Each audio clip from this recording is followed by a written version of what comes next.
मानव को मुक्ति की, स्वतंत्रता की, आनंद की खोज हमेशा रहती ही है, हर पल रहती है। उसे प्रकृति द्वारा बांधी गई सीमाएं पसंद नहीं है। उसके लिए बाह्य दुनिया में और अपने अंदर बहुत कुछ मनुष्य ने खोजा है। उन सभी विद्याओं का समूह वेद में मिलता है। वेद सिर्फ भारत के 4 प्राचीन ग्रंथ नहीं है। वेद का सही अर्थ है कि आप सभी मार्गों का स्वागत करो, उन्हें अवलोकन करने के लिए स्थान दो और फिर अपने प्रकृति के अनुरूप उसमें से जो ठीक लगे उसे अपनाओ। इसी को कुंभ भाव कहते हैं, यानी कुंभ वेदों का ही प्रतीक है। 4 वेदों में अपने समय तक जो यथार्थ खोजा गया उसे स्थान मिला है।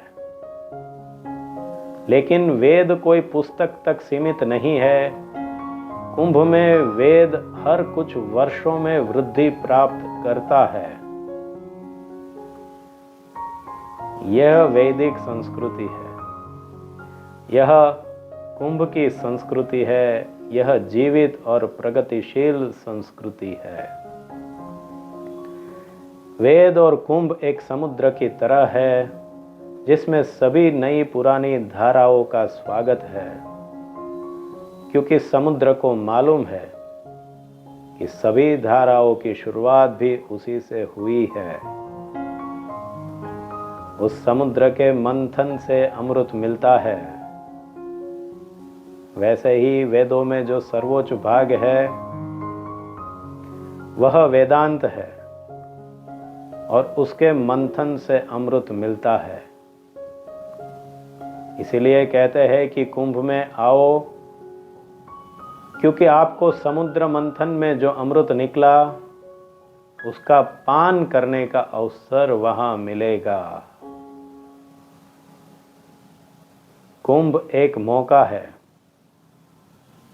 जहां व्यक्ति ज्ञान समुद्र का मंथन कर सकता है, फिर उसे अमृत मिलेगा ही।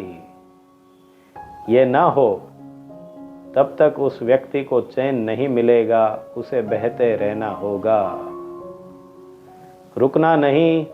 अपनी मंजिल आपको कुंभ में पुकार रही है। आप विद्या सागर में ऐसे डुबकी लगाओ कि आपकी विद्या की दौड़ ही समाप्त हो जाए। आप विद्या के अंतिम छोर तक पहुंच जाओ। उसे ही वेदांत कहते हैं, उसे ही अमृत स्नान कहते हैं।